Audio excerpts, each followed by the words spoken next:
ಯುವಕರು ಮತ್ತು ಯುವತಿಯರು ಸಮಾಜ ಸೇವೆಯಾಗಿ ತಮ್ಮದು ಒಂದು ಇದೆ ಸಿ ವಿತರಣೆಯನ್ನ ಮಾಡಿದಂತ ಮಗ್ಗೆ ರಾಯರಕೊಪ್ಪಲು ಲಯನ್ಸ್ ಕ್ಲಬ್ನ ಅಧ್ಯಕ್ಷರು ವಿಜಯ ದಿವಸದಂದು ಈ ಒಂದು ಅರ್ಥಪೂರ್ಣವಂತ ಒಂದು ಕಾರ್ಯಕ್ರಮದ ವೇದಿಕೆ ಮೇಲೆ ಆಸೀನರುವಂತ ಅಧ್ಯಕ್ಷರಂತ ಗುರುರಾಜ್ ಅವರು, ಅದೇ ರೀತಿ ದೊರೆರಾಜು ಅವರು ಒಂದು ಶುಭ ದಿನ ಅಂತ ಭಾವಿಸ್ತೇನೆ. ಅದೇ ರೀತಿ ಒಂದು ಶುಭ ದಿನಾಚರಣೆ ಅಂತ ಒಂದು ಭಾಗ ಆದ್ರೆ ಮತ್ತೊಂದು ಭಾಗ ನಮ್ಮ ಮಾಜಿ ಯೋಧರು ಇವತ್ತೇನು ನಮ್ಮ ವಿಜಯ ತಂದುಕೊಟ್ಟಿದ್ದಾರೆ ಕಾರ್ಗಿಲ್ ಒಂದು ಯುದ್ಧದಲ್ಲಿ, ಆ ಒಂದು ಎಲ್ಲ ಮಾಜಿ ಯೋಧರಿಗೆ ಈ ಒಂದು ಸಂದರ್ಭದಲ್ಲಿ ಅವರ ಒಂದು ಶೌರ್ಯ ಮತ್ತು ಧೈರ್ಯ, ಅವರ ಒಂದು ತ್ಯಾಗ ಬಲಿದಾನ, ಅವರು ಒಂದು ನಾವೆಲ್ಲರೂ ಕೂಡ ಒಂದು ಗೌರವ ಕೊಡುವಂತ ದಿವಸ ಅಂತ ನಾನು ಭಾವಿಸ್ತೇನೆ.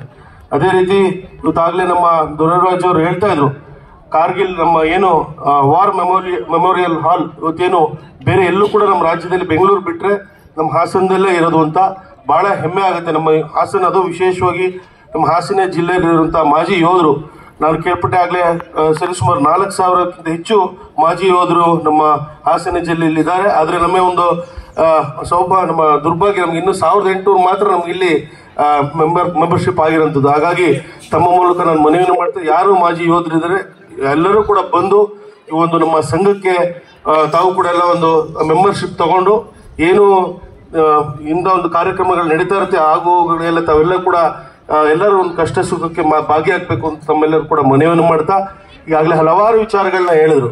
ಈಗಾಗಲೇ ನಮ್ಮ ಸಾಹೇಬರು ಬೆಳಗಾವಿಯಿಂದ ಬಂದಿರೋಂಥ ನಮ್ಮ ಶಂಕರ್ ಬೋರ್ಗಲ್ ಅವರು ಕೂಡ ಹೇಳ್ತಾ ಇದ್ರು, ನಾವು ಮುಂದಿನ ದಿವಸಗಳಲ್ಲಿ ನಾವು ಟೆಕ್ನಾಲಜಿ ಉಪಯೋಗಿಸ್ಕೊಂಡು ನಾವು ಯುದ್ಧನ ನಾವು ಮುಂದೆ ಹೋಗ್ಬೇಕು ಅಂತ. ಈಗಾಗಲೇ ನಾವು ನೋಡ್ತಾ ಇದ್ವಿ ಹಿಂದೆ ಯಾವ ರೀತಿ ನಮ್ಮ ಚೈನಾದವರು ನಮ್ಮ ಕೋವಿಡ್ ಅಂತ ಏನೋ ಒಂದು ಡಿಸೀಸ್ನ ನಮ್ಗೆಲ್ಲರೂ ಕೂಡ ಪ್ರಪಂಚದಾದ್ಯಂತ ನಮಗೆಲ್ಲ ಹರಡಿಸಿ ಯಾವ ರೀತಿ ಅದು ಕೂಡ ಒಂದು ರೀತಿ ಯುದ್ಧ ಅಂತ ನಾನು ಭಾವಿಸ್ತೇನೆ. ಹಾಗಾಗಿ ಪ್ರತಿಯೊಂದಕ್ಕೂ ಕೂಡ ನಮ್ಮ ಭಾರತ ಏನು ಕಮ್ಮಿ ಇಲ್ಲ, ಎಲ್ಲದಕ್ಕೂ ಕೂಡ ನಾವು ಅದಕ್ಕೆ ತಡೆಯುವಂತ ಶಕ್ತಿ ನಮ್ಮಲ್ಲೂ ಕೂಡ ಇದೆ.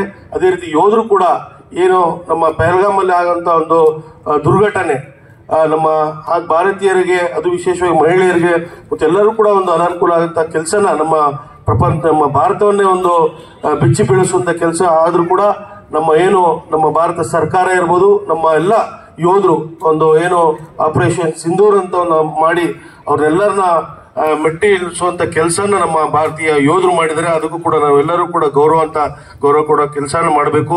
ಈಗಾಗಲೇ ಹಲವಾರು ಏನು ಜಮ್ಮು ಕಾಶ್ಮೀರ ಅಂತ ಸಿಯಾಚಿನಲ್ಲಿ ಕೂಡ ಏನೋ ಯೋಧರಾಗ್ಲಿ ಯಾರು ಕೂಡ ಒಬ್ರು ಒಂದು ಮನುಷ್ಯರು ಒಂದು ಜೀವನ ಮಾಡಕ್ಕಾಗದಂತ ಅದು ಜಾಗ, ಅದು ಸಿಯಾಚಿನ್.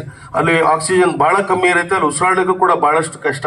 ಅಂತ ಒಂದು ಸ್ಥಳದಲ್ಲೂ ಕೂಡ ನಮ್ಮ ಯೋಧರು ಹೋಗಿ ಯುದ್ಧವನ್ನ ಮಾಡಿ ನಮ್ಮ ದೇಶವನ್ನು ಕಾಪಾಡುವಂತ ಕೆಲಸ ಯೋಧರು ಮಾಡ್ತಾ ಇದ್ದಾರೆ. ಖಂಡಿತವಾಗ್ಲೂ ಇದೊಂದು ಅರ್ಥಪೂರ್ಣವಾದ ಕಾರ್ಯಕ್ರಮ. ಇಂಥ ಒಂದು ಕಾರ್ಯಕ್ರಮಕ್ಕೆ ನಾನು ಬಂದು ಭಾಗಿಯಾಗಿ ಒಂದು ಅಧ್ಯಕ್ಷತೆ ವಹಿಸಿರೋದು ಪುಣ್ಯ ಅಂತ ಮಾಡಬೇಕು ಅಂತ ಹೇಳ್ತಾ, ಮತ್ತೊಮ್ಮೆ ತಮಗೆಲ್ಲರೂ ಕೂಡ ಕಾರ್ಗಿಲ್ ವಿಜಯ ದಿನಾಚರಣೆ ಒಂದು ಶುಭಾಶಯಗಳನ್ನ ಕೋರ್ತಾ ಮತ್ತು ಯೋಧರಿಗೂ ಕೂಡ ಈ